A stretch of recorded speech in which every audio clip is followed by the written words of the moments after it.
అందరికీ నమస్కారం అండి. ఈరోజు నేను మీకు వినిపించబోయే నవల తులసీదళం ఎపిసోడ్ 17. రచయిత ఎండమూరి వీరేంద్రనాథ్ గారండి.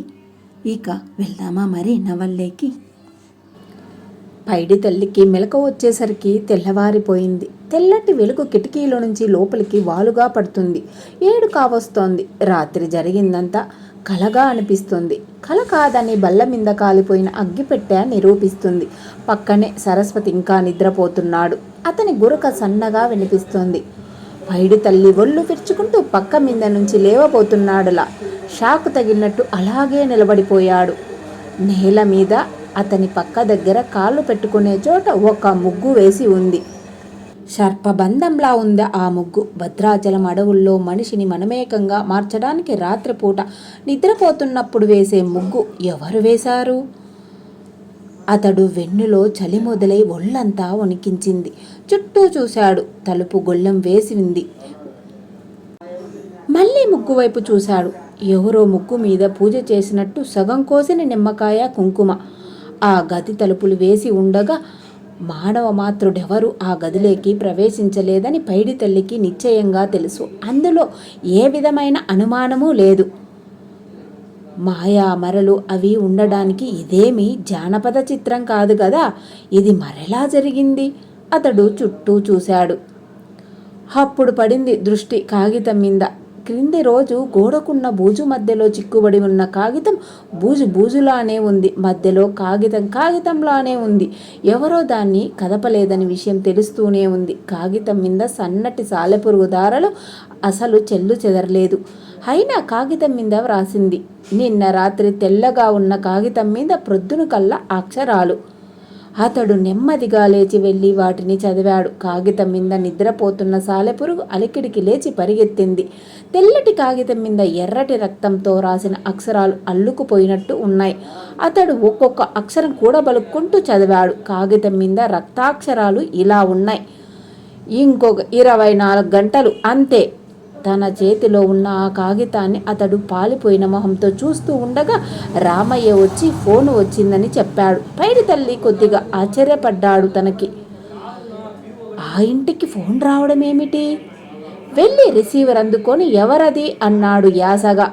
దూరగా సన్నగా పీలగా వినిపించిందా కట్టం. నేనే స్వామిని. ఉలిక్కిపడ్డాడు పైడి తల్లి. చప్పున అటూ ఇటూ చూశాడు. రామయ్య లేడు. శ్రీధర్, శారద పైన పాప దగ్గర ఉన్నారు. అయినా అతడు సంతృప్తి పడలేదు. ఇలా ఇంటికి ఫోన్ రావటం అతడికి ఇష్టం లేదు. ప్రతిరోజు తనే ఫోన్ చేయాలన్నది వాళ్ళ ముందు అనుకున్నది. అందుకే రాంగ్ నెంబర్ అన్నాడు పెట్టేయబోతూ.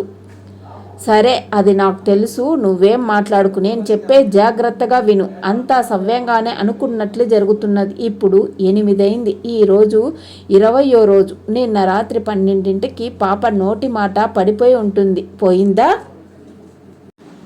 ఏమో, చూడలేదు. ఇప్పుడే లేచాను అన్నాడు విసుగ్గా. అయితే చూడు అన్నాడు స్వామి అట్నుంచి. ఈరోజు కాద్రా చాలా కోపంగా ఉన్నాడు. నిన్న రాత్రి కాస్మోరా సరిగ్గా జరిగినట్లుంది. పైడి తల్లి చేతిలో రిసీవరు బిగుసుకుంది. దవడ కండరం ఎత్తుగా లేచింది. ఏమిటి అన్నాడు. అందుకే మరి ఫోన్ చేసింది. నిన్నెవరైనా కొత్త వాళ్ళు పాప దగ్గరికి వచ్చారా? పైడి తల్లి క్షణం ఆలోచించాడు. అటూ ఇటూ చూసి ఎవరు వినడం లేదని నిశ్చయించుకున్నాక మౌత్ ఫీస్లో నెమ్మదిగా ఎవరో ప్రొఫెసర్ అట వచ్చారు అన్నాడు. అయితే అతన్ని ఈరోజు సాయంత్రంలోగా మన దారి నుంచి తొలగించు. ఏ చిన్న ఆటంకం మనకి ఈ 2 రోజుల్లో రావటానికి నాకు ఇష్టం లేదు అట్నుంచి వినపడింది. రాస్మోకాకి అడ్డు లేడు అన్నాడు పైడి తల్లి పదాన్ని తిరిగేసి. అయినా కాద్రా కొద్దిపాటి అలజడి చెందడం కూడా నాకు ఇష్టం లేదు. అట్నుంచి స్వామి కంఠం స్థిరంగా వినిపించింది. తర్క విత్కారాలు ఫోన్లో అనవసరం. ఈరోజు ఆఖరి రోజు. రాత్రి 12ంటికి పాప కోమాలోకి వెళ్ళిపోతుంది. అదే సమయానికి పాప వెంట్రుకలు శ్మశానంలో కాల్చాలి. ఆ పని నువ్వు చెయ్యాలి. సరస్వతి ఎలా ఉన్నాడు? బాగానే ఉన్నాడు. ఈరోజు ఆఖరి రోజని చెప్పు. రేపటి నుంచి వేలు సూదితో పొడుచుకోనక్కర్లేదు. ఆ రోజు 3 చుక్కలు పోయగానే పాప కోమాలోకి వెళ్ళిపోతుంది. ఆ తర్వాత 24 గంటలు కోమా మత్తులోనే ఉంటుంది. ఆ మత్తులోనే రేపు రాత్రి 12ంటికి ఆమె ప్రాణాలు పోతుంది. నువ్వు చేయాల్సింది వెంట్రుకలు కాల్చడం, ఆ ప్రొఫెసర్ అడ్డు తొలగించడం, ఆ 2 పనులు. ఇంతకీ పాప మాట పడిపోయిందా? పోకపోతే ప్రొఫెసర్ సైన్స్ గెలిచినట్టే, పోతే మన మంత్రశక్తి గెలిచినట్టు. పోయిందా? పైడి తల్లి ఆ మాటలకు సమాధానం చెప్పబోతుంటే మెట్ల మీద చప్పుడైంది. రామయ్య మెట్ల మీద దాదాపు పరుగెడుతున్నట్లు దిగుతున్నాడు. అతడి మొహం ఆతృతతో నిండి ఉంది. శారదమ్మ గారు ఫిట్స్ వచ్చి పడిపోయారు. డాక్టర్కి ఫోన్ చేయండి బాబు. ఫిట్స్ వచ్చా? ఎందుకు? కంగారుగా తులసమ్మకి ఇప్పుడే మెలక వచ్చింది బాబు, మాట్లాడడం లేదు, మాట పడిపోయింది అన్నాడు. ఆ విశ్వాసపాత్రమైన నౌకరు నుదురంతా చెమటతో పట్టింది. చేతులు నులుపుకుంటున్నాడు. పైడి తల్లి అయ్యో మాట పడిపోయిందా? అయితే తొందరగా డాక్టర్కి ఫోన్ చెయ్యాలి అన్నాడు. మాట పడిపోయిందన్న మాట ఫోన్లో అవతలి వ్యక్తికి వినపడిందన్న విషయం పైడి తల్లికి తెలుసు. అస్థిపంజరంలా పక్క మీద పడి ఉన్న కూతుర్ని చూస్తున్నాడు శ్రీధర్. పాప నోట మాట రావడం లేదు. ఏ ఏ ఏ అంటుంది అంతే, ఆ పైన మాట రాదు. చెప్పాలన్న తపన తప్ప ఏడుస్తుంది. కంటి నుంచి నీటి చుక్క చెంప మీదకి రాలుతుంది, అంతే తప్ప మాట రావడం లేదు. చుట్టూ ఉన్న వాళ్ళకి కూడా కంటనీరు తిరుగుతుంది. మౌనంగా అక్కడి నుంచి నిష్క్రమిస్తున్నారు. పాపకి మాట పడిపోయిందని తెలియగానే శారదకి ఫిట్స్ వచ్చింది. నిజానికి పాప కన్నా ఆమె పరిస్థితే విషమంగా ఉంది. పాప గొంతులో ఏదో అడ్డుపడినట్లు గురగుర లాంటిది. మాట రాదు. డాక్టర్ సంగతి మామూలే. వచ్చాడు, రకరకాల పరీక్షలు చేశాడు. ఈసారి రోగానికి కొత్త పేరు పెట్టాడు. రోజుకో పేరు పెడుతూనే ఉన్నాడు. ఇంటెన్సివ్ కేర్లో పాపను ఉంచడానికి శారద ఒప్పుకోలేదు. ఈ విషయంలో ఆమె వాదనతో ఏకీభవించాడు శ్రీధర్. రోగమేమిటో తెలియకుండా ఏ కేర్ అయితేనేమి, అతడికెందుకో 6th సెన్సు చెప్తోంది పాప మరణం తథ్యమని. జరుగుతున్నది అంతా ప్రేక్షకుడులా చూస్తున్నాడు అతను. మనసులో ఏ మూలో ఒక మారుమూల, ఒక చీకటి కోణపు గదిలో అతడు అస్పష్టంగా దేవుని ప్రార్థిస్తున్నాడు. భగవంతుడా, అభం శుభం తెలియని పాపని ఇంకా బాధ పెట్టకు, తొందరగా నీలో ఐక్యం చేసుకో అని. ఏ తండ్రి కోరని ప్రార్థన అది. ఏ తండ్రికి రాకూడని స్థితి అది. కానీ జరుగుతున్నదంతా చూస్తుంటే అదే మంచిదేమో అనిపిస్తుంది. ఓ పసిపాప బాధతో మెలికలు తిరిగిపోవటం, రెక్కలు విరిగిన పక్షిలా గిలగిలా కొట్టుకోవడం, నోరున్నప్పుడు అమ్మా అని ఆక్రందన అన్నా చేసేది. ఇప్పుడు అది లేదు. కంటి నీటి చుక్కే మనసు బాధను బహిర్గతం చేసేది. డాక్టర్ పరీక్ష చేసి వెళ్ళాడు. ఇంకొక 4 మందులు, 2 ఇంజెక్షన్లు, ఐవి ఫ్లూయిడ్స్, ఇంట్రవీనస్. గోడ గడియారం 12 కొట్టింది. మధ్యాహ్నమైంది. ఎక్కడో కాకి దాహంతో అరుస్తోంది. గంటలు లెక్క పెట్టిన పైడి తల్లి అనుకున్నాడు. ఇంకా 36 గంటలు అంతే అని. ఇంకొక 12 గంటల్లో 21వ రోజు ప్రవేశించింది. పాప కోమాలోకి వెళ్ళిపోతుంది. ఆ తర్వాత ఒకరోజు 24 గంటలు. అక్కడ 21వ రోజు రాత్రి 12ంటికి కాశ్మోరా నిద్ర లేవగానే హోమంలో పాప బొమ్మ తాలూకు భాగాలు పడగానే చండీ ప్రచండి చండాగ్ర చండాయనాయకి ఉగ్రచండి మొదలైన అష్టశక్తులు సంతృప్తి చెందగానే ఇక్కడ పాప ఆఖరి శ్వాస వదులుతుంది. హోమం సంగతి అనుకోగానే అతనికి పాప వెంట్రుకల్లో శ్మశానంలో ఆ రోజు రాత్రి కాల్చాలన్న సంగతి గుర్తుకు వచ్చింది. కాశ్మోరాలో 20వ రోజు రాత్రి రోగి వెంట్రుకలు కాల్చాలి. అతడు లేచి పాప ఉన్న గదికి వెళ్ళాడు. పాప పక్కనే కుర్చీలో శ్రీధర్ కూర్చుని ఉన్నాడు. జుట్టు తైల సంస్కారం లేక రేగి ఉంది. నిద్ర లేక కళ్ళు ఎర్రగా ఉన్నాయి. నేనుంటాను, మీరు వెళ్ళండి అన్నాడు పైడితల్లి. పర్లేదు, మీరసలు విశ్రాంతే తీసుకోవటం లేదు, కొంచెం సేపు తీసుకోండి. శ్రీధర్ ఏదో అనబోతూ ఉంటే కింద ఎవరి నుంచో వచ్చిన అలికిడి వినిపించింది. బాల్కనీలో నుంచి చూస్తే అబ్రకదబ్ర. అతడిని తీసుకురానికి కిందికి వెళ్తున్నాడతను. పాప పైడి తల్లినే చూస్తుంది. అతను పాపను చూసి వికృతంగా నవ్వాడు. 2 అడుగులు ముందుకు వేశాడు. పాప భయంతో కుంచించుకుపోయింది.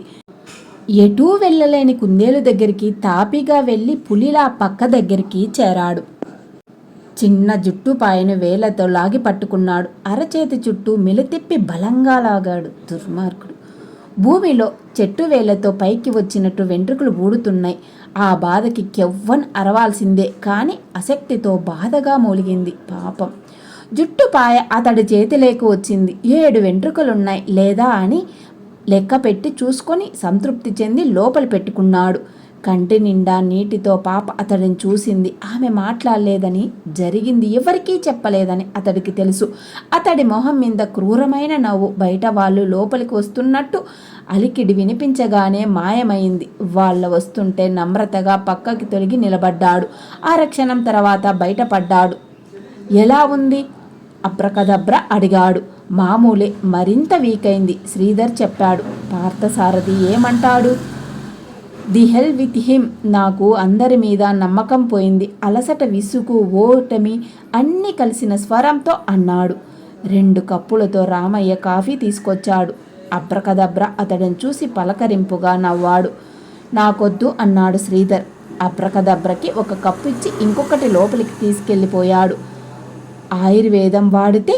కాఫీ కప్పు కింద పెడుతూ అబ్రకదబ్రా అన్నాడు. శ్రీధర్ మాట్లాడలేదు. అబ్రకదబ్రా లేచి పాప దగ్గరికి వెళ్ళాడు. నుదుటి మీద చెయ్యి వేసి చూశాడు. నార్మల్, అంతా నార్మల్గానే ఉంటుంది. రోగం మాత్రం తగ్గదు. ఎలా ఉంది పాప? పాప అతడి వైపు చూసింది. ఏ ఏ వే వే వే శ్రీధర్కి ఉప్పెనలా దుఃఖం ముంచుకొచ్చింది. నోటికి చెయ్యడ్డు పెట్టుకొని బయటికి వెళ్ళిపోయాడు.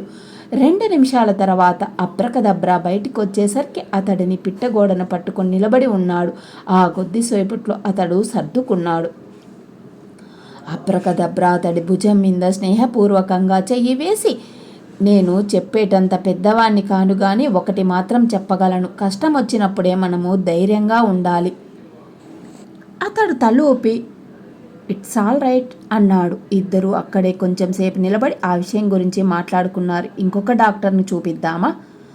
శ్రీధర్ తల అడ్డంగా ఊపుతూ నో అన్నాడు. పార్థసారథి మీద నాకు బాగా నమ్మకం ఉంది. అది కాక ఇంకో 2 డాక్టర్ని తనే తీసుకొచ్చాడు కూడా. అబ్రకదబ్రా మాట్లాడలేదు. ఇద్దరు మెట్ల కిందికి వస్తుంటే అతను మళ్ళీ అన్నాడు. పోనీ నేచర్ క్యూర్ హాస్పిటల్లో చేర్పిస్తే? ఏమని చేర్పిస్తాం అన్నాడు శ్రీధర్. అసలు రోగం ఏమిటో తెలియదు. వచ్చిన రోగం రావటమూ లేదు. రోజుకో కంప్లైంట్. 20 రోజుల నుంచి రోజుకొక రోగం. అబ్రకదబ్రా మెదడులో ఏదో మెరిసినట్టయింది. మెట్ల దిగుతున్న వాడిలా చటుక్కుని ఆగిపోయాడు. 20 రోజుల నుంచి రోజుకొక రోగం. అతడికి ఎప్పుడో పకీరు మాటలు జ్ఞాపకం వచ్చాయి. చేతబడన్న పెద్ద విద్య ఏమిటిది? కాశ్మోరా.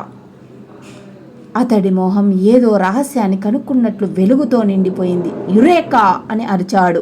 శ్రీధర్ అతడి వైపు చిత్రంగా చూశాడు. పెట్టిన బాధ పెట్టకుండా మనిషిని 21 రోజుల పాటు పీడించి చంపే విద్య కాశ్మోరా. అతడి కళ్ళు మిలమిలా మెరుస్తున్నాయి.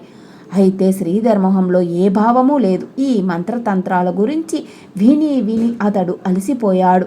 నాకొక పకీరు చెప్పాడు, ఈ కాశ్మోరాను ప్రయోగించే వాళ్ళు దాదాపు ఇప్పుడెవరూ లేరట. కానీ ఇది నిశ్చయంగా కాశ్మోరాయే.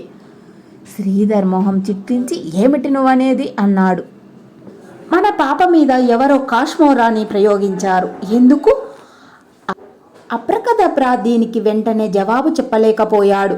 కానీ లోపల నుంచి ఉద్వేగం తన్నుకొస్తుంది. తను ఇంత కష్టపడి కనుక్కున్న దానిని అంత తేలిగ్గా శ్రీధర్ తీసేయటం అతడికి నచ్చలేదు. తనతో పాటు అతడు ఎగిరి గంతేస్తాడనుకున్నాను. వెంటనే భూత వైద్యున్ని సంప్రదిస్తాడనుకున్నాను. శ్రీధర్ మాత్రం తాపీగా, ఆ పకీరు నీకింకా ఏం చెప్పాడు బ్రాహ్మణ్ అని అడిగాడు. అతడు మాత్రం ఇంట్రెస్ట్ చూపించడం లేదు. బ్రాహ్మణ్ ఉత్సాహంగా ముందుకు వంగి 1000 సంవత్సరాల క్రితం కొంతమంది ఈ విద్యను ఉపయోగించి ప్రత్యర్థులు చంపేవారట. ఆ పకీరు నాకు నేర్పుతానన్నాడు. పెట్రోల్లో చెయ్యి ముంచి దానిని మీద అగ్గిపుల్ల వెలిగిస్తే చెప్పబోతున్న వాడిలా ఆగాడు. అంత విషాదంలోనూ శ్రీధర్ నవ్వాడు. అబ్రకదబ్రా నాలుగు ఖర్చుకొని చెయ్యి కాల్చుకోవడం అదంతా వేరే సంగతి అనుకో, కాశ్మోరాలో అంటూ ఏదో చెప్పబోయాడు. బ్రాహ్మణ్ ఆపు చేశాడతన్ని. దయచేసి నువ్వు ఇంకేం చెప్పకు. ఇలాంటి విషయాలన్నీ మీ ఆవిడైతే ఇంట్రెస్ట్గా వింటుందని నా ఉద్దేశం. నువ్వు వెళ్ళి అక్కడ చెప్తే బాగుంటుంది. అతడి మొహం ఎర్రబాడింది. సర్లే అయితే ఇక ఆ విషయం వదిలిపెట్టు అన్నాడు. నేను కోరేది అదే అన్నాడు శ్రీధర్. నేను వెళ్ళొస్తాను. శ్రీధర్ అతడి దగ్గరికి వెళ్ళి భుజం మీద చేయి వేశాడు. బ్రాహ్మణ్, మా మీద మీరందరూ చూపిస్తున్న అభిమానానికి నా కృతజ్ఞతల్లో మాటల్లో చెప్పుకోలేను. కానీ మా స్థితి కూడా అర్థం చేసుకో. నా తరపు నుంచి ఏదైనా తప్పు ఉంటే క్షమించు.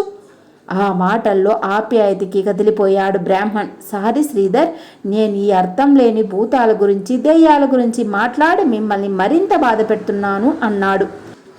ఇంకీ విషయం మర్చిపోదామా? నేను అదే చెప్దామనుకుంటున్నాను. Good night Brahman. Good night. Shake hand ఇచ్చి వెనుతిరిగాడు శ్రీధర్. లోపలికి వెళ్ళిపోయాడు. అప్రకదబ్రా తల తిప్పి చూశాడు. ఏదో చెప్పాలన్న ఆతృతో తన వైపే చూస్తున్న రామయ్య కనిపించాడు. సాయంత్రం 6 అయింది. సాయంత్రం 6. ఇంకా 6 గంటలు అన్నాడు పైడి తల్లి. ఇంకా 6 గంటల్లో పాప కోమాలోకి వెళ్ళిపోతుంది. ఆ తర్వాత 24 గంటలు. ఇద్దరు గుంబనంగా నవ్వుకున్నారు. అర్ధరాత్రి వరకు మెలకుగా ఉండే శ్రమ కూడా తప్పుతుంది. 12 వరకు ప్రతిరోజు మెలకుగా ఉండలేక చచ్చాను బాబు, సరస్వతి అన్నాడు. పైడి తల్లి లేచాడు. మరి నేను వెళ్ళొస్తాను, వీటిని శ్మశానంలో కాల్చాలి అంటూ వెంట్రుకలు పట్టుకొని లేచాడు. మనం రేపొద్దున ఇల్లు ఖాళీ చేయొచ్చా? ఇలా వెంటనే ఖాళీ చేస్తే అనుమానం రావచ్చు. పెద్ద కర్మ వరకు ఉందాం నవ్వాడు. పైడి తల్లి వెళ్ళాక తలుపు దగ్గరగా వేసి గోడకి ఆనుకొని కూర్చున్నాడు సరస్వతి. చూపుడు వేలు పైకెత్తి చూసుకున్నాడు. సూది గుచ్చి గుచ్చి తూట్లు పడింది. ఇంకెంత, ఒకరోజే అనుకున్నాడు. మీతో కొంచెం మాట్లాడాలి బాబుగారు, ఇప్పుడు కుదురుతుందా అని రామయ్య అబ్రకదబ్రని అడుగుతున్న సమయానికి జయదేవ్ కారు ఆపి ఆ ఇంటిని చేరుకుంది. అయితే వాళ్ళిద్దరూ అతన్ని పట్టించుకోలేదు. జయదేవ్ లోపలికి వెళ్ళాడు. శ్రీధర్ ఆ సమయానికి ఆసుపత్రిలో ఉన్నాడు. పాపకి 3 చోట్ల ఎక్స్రే తీశారు. విశ్రాంతి కలిగించే విషయం ఏమిటంటే పాప గొంతు అడ్డు భాగాన ఉన్న బంతిలాంటి పదార్థం ఎక్స్రేలో బయటపడింది. ఏ ఫారెన్ బాడీ బంతిలాంటి పదార్థం వల్లే మాట పోయిందా? శ్రీధర్ పార్థసారథిని అడిగాడు. పార్థసారథి జవాబు చెప్పలేదు. ఇది అతనికి తెలుసు, కానీ అది చెప్పి మరోసారి తేలిక అవడం. ఇప్పటికే ఓటమి చివరి అంచునున్నాడతడు. పాప కంఠంలో ఉబ్బి లేదు, మామూలుగానే ఉంది. మాట మాత్రం రావడం లేదు. ప్రొఫెసర్ పాప వైపు జాలిగా చూసి తల పంకించాడు. శారద నిర్వికారంగా ఇద్దరినీ చూస్తుంది. తాంత్రిక విద్యలకి సైన్స్కి మధ్య ఉన్నది హిప్నాసిస్. హిప్నటిస్టులు కూడా మంత్రతంత్రాలని చేతబడ్డని నమ్మరు. ఒక విధంగా హిప్నటిజం కూడా సైన్సే. దురదృష్టవశాత్తు శ్రీధర్కి ఈ సైన్స్ మీద కూడా నమ్మకం లేదు. కానీ శారద దీన్ని స్వయంగా తన కళ్ళతో చూసింది. ఈ ప్రపంచంలో పాపని రక్షించగలే వాడెవడైనా ఉండాడు అంటే అది ఈ ఒక్క ప్రొఫెసర్ అని ఆమె నమ్మింది. అయితే కొన్ని వేల సంవత్సరాల చరిత్ర ఉన్న క్షుద్ర తాంత్రిక విద్యలు దాటిన ఇప్పుడిప్పుడే ప్రాచుర్యం పొందుతున్న ఈ సైన్సు ఎలా ఎదుర్కోగలనేది వేచి చూడాల్సిందే. మరి పాప మాట ఎలా పడిపోయింది అన్న కారణం ఆలోచించటం లేదు ప్రొఫెసర్. పాప నోట మాట పలికించడం ఎలాగా అని ఆలోచిస్తున్నాడు. శారద అతడినే చూస్తుంది. జయదేవ్ ముందుకు వంగి, నీ పేరేమిటి పాప అన్నాడు. ఏ బలమంతా గొంతులోకి తెచ్చుకొని పాప నోట మాట రాలేదు. అతడు గొంతుని వేళ్లతో సుతారంగా నిమిరాడు. ఎంత సున్నితంగా ముట్టుకున్నా పాప గిజగిజలాడిపోతోంది. ఆ బాధ తను చూడలేనట్టు శారద అతడిని వారించింది. అది అర్థం చేసుకున్న వాడిలా అతడు మరేమీ ప్రయత్నం చేయలేదు. పాప కనురెప్పల మీద చెయ్యి వేసి, నీవు నిద్రపోతున్నావు, నువ్వు నిద్రలేకి జారుకున్నావు, నువ్వు హాయిగా నిద్రపోతున్నావు, స్లీప్ స్లీప్ అంటున్నాడు. రిథమాటిక్గా వినిపిస్తున్న అతడి కంఠం ఒక విధమైన తీగ మీద వేలితో మీటుతున్నట్లు ఆ గది గోడల మధ్య ప్రతిధ్వనిస్తూ ఉంది.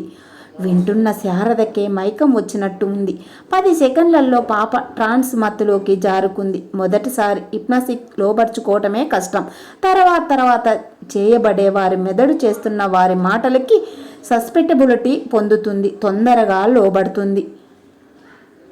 పాప మత్తులోకి జారుకున్నాక జయదేవ్ శారద వైపు తిరిగాడు. ఎంతసేపైంది మాట పడిపోయి అని అడిగాడు. ప్రొద్దున్నే లేచినప్పటి నుంచి. జయదేవ్ సాలోచనగా పాప వైపు చూశాడు. పాప మెదడు తన మాటల కోసం, తన ఆజ్ఞ కోసం ఎదురు చూస్తూ ఉందని తెలుసు. తనకు తెలిసిన ఒకే విద్యను పాప మీద ప్రయోగించదలుచుకున్నాడు తను. అది రీగ్రేషన్. హిప్నాటిజంలో రీగ్రెషన్ అన్నది ఒక అంశం.